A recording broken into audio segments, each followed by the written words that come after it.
Hi, I'm Christa Tomlinson, indie published romance author. Welcome to my channel where I fangirl over all things in romance, both the subgenre and in fandom. This week we're talking about genre romance, what it is and what it isn't.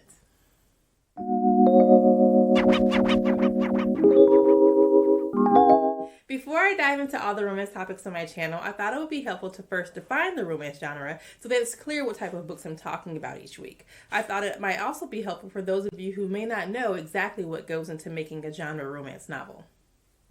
As I mentioned, I am covering modern day romance novels on my channel. I may often say romance or romance novels for shorthand, but I always mean modern day genre romance novels. The distinction is important because today there are lots of stories that include romance, but may not actually be a romance novel. There are two things that define genre romance. First, the main focus of the story is the romantic journey that the characters experience. There can be other plots involved, especially if the romance is in a sci-fi or fantasy or romantic suspense, but the main part of the story should really focus on the characters and them falling in love from page 1 to the end. The other part that we have to have is an HEA, or happily ever after. And what that means is by the end of the story, the characters are together, alive, and in a relationship. Now that relationship might be different from story to story because not every couple needs to have their relationship end in a marriage. But whatever form the relationship takes, those MCs are committed together and in a relationship. Now, I know what you're thinking. You're confused because you've seen lots of romantic love stories that do not end with the couples together. For example, Romeo and Juliet is a story most often cited as a romance that does not end in the HEA, as are the Nicholas Sparks novels. However, while those are romantic stories, well, Romeo and Juliet is actually more of a tragedy. But those stories are not modern day genre romance novels, so they don't have to fit into the format of having the HEA. Modern day genre romance novels have to have the happily ever after. Plenty of stories can have varying degrees of romance in them, but those belong to categories like romantic fiction or fiction with romance. Romantic fiction includes stories that have romance, and it might even be a major part of the plot. However, it may or may not end with the happily ever after. So again, a Nicholas Sparks type story.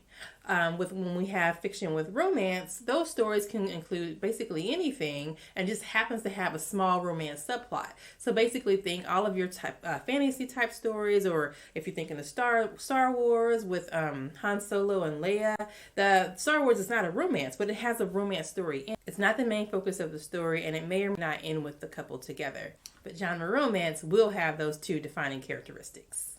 Why are the distinctions of the romance being the main focus of the plot and the story having to end with an HEA so important to modern day romance novels? It's not to gatekeep or to be narrow-minded. It's simply just to form genre expectations. So for example, if we have an author who is writing a romance novel, then they know what format their story needs to take as they're plotting it out. Same as with any other genre.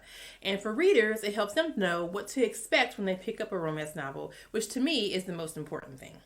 If the reader is in the mood for a story that will give them warm heart fuzzies, then they know when they pick up a romance novel, then that's exactly what they're going to get. Without that genre expectation, then they have to just hope and cross their fingers that the story will end happily, giving them what they're looking for. The same thing goes for any other type of genre fiction. So for example, if we're talking about a mystery, then you know that there's going to be some sort of inciting incident. So there's going to be a murder or a kidnapping or a major theft, and then there's going to be someone who is trying to solve that mystery. It's probably going to be someone in law enforcement, or maybe a private investigator, or even a journalist, but you know that they're going to go after and follow the clues and try and solve the mystery when you're reading a mystery novel. If an author marketed a story as a mystery and then there was no mystery, or the mystery wasn't solved at the end, I think readers would be pretty upset. I know I would feel like the author wasted my time if they have the main character just decide at the end, you know what, I give up, I quit, and go off and do something else. I'll allow for stretching a mystery over a series, but at some point I need the satisfaction of having that mystery solved. So the HEA is simply to build a framework for the romance genre. There is nothing wrong with romantic stories that do not end with an HEA. We simply just don't include them in romance novels. If you feel differently, argue with your great Aunt Myrtle about it. Another question that often comes up when discussing modern day romance is, why do readers like it if they already know how it's going to end? Before I tell you, let's pause for a brief commercial. Blaze, St. Louis's elusive superhero. In the dark of night, he wages war against the city's criminal masterminds.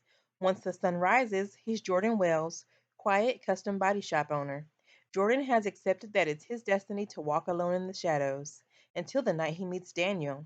The sweet, untrained submissive seeks a dom, and Jordan would love to take on the role. Blaze, Art City Guardians #1. Purchase your Kindle copy on Amazon for $4.99 or read free with your Kindle Unlimited subscription. You can also purchase it in paperback. For more information, visit ChristaTomlinson.com. The answer to why readers like the genre, even though they know how it's going to end, is that in romance, it's all about the journey. The characters have to earn that HEA, and it has to be believable.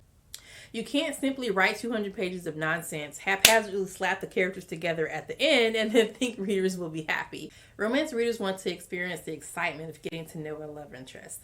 They want to soak in the tension and chemistry as the romance develops. They want to see that the characters like each other. That's important. If it feels weird and it feels like they don't like each other, then that's a hard romance sale. So we want to see that the characters like each other and watch them falling in love.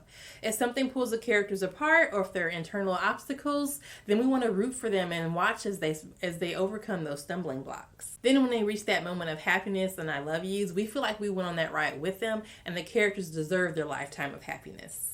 Final check to make sure we're all on the same page. Romantic fiction has a romantic journey, but it does not have to end with a happily ever after. Fiction with romance. Any story that has a romance subplot, but again, it is not the main focus, and it does not have to end with an HEA. Modern day genre romance novels, shorthand romance or romance novels, has to have an HEA, and the romance has to be the main focus of the story. Did you count how many times I said genre? I hope you didn't. I promise I won't say it as many times next week. If you want to see my fun and sexy mix of romance and fandom, you can check out the Art City Guardians, my superhero romance series. Everything for this series, including by-links, book summaries, bonus short stories, and fun extras like trivia, superhero stats, and puzzles, are all available on my website at ChristaTomlinson.com. If you want to chat with me about romance or see what fandom I'm currently obsessed with, you can follow me on Twitter at ChristaTRomance. And I would love it and be so appreciative if you like this video and subscribe to my channel. And if you hit that little bell, you'll receive a notification letting you know whenever I drop a video. Thanks for watching. See you next week.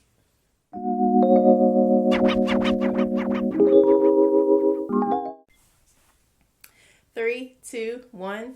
Before I dive into all of the topics on my channel,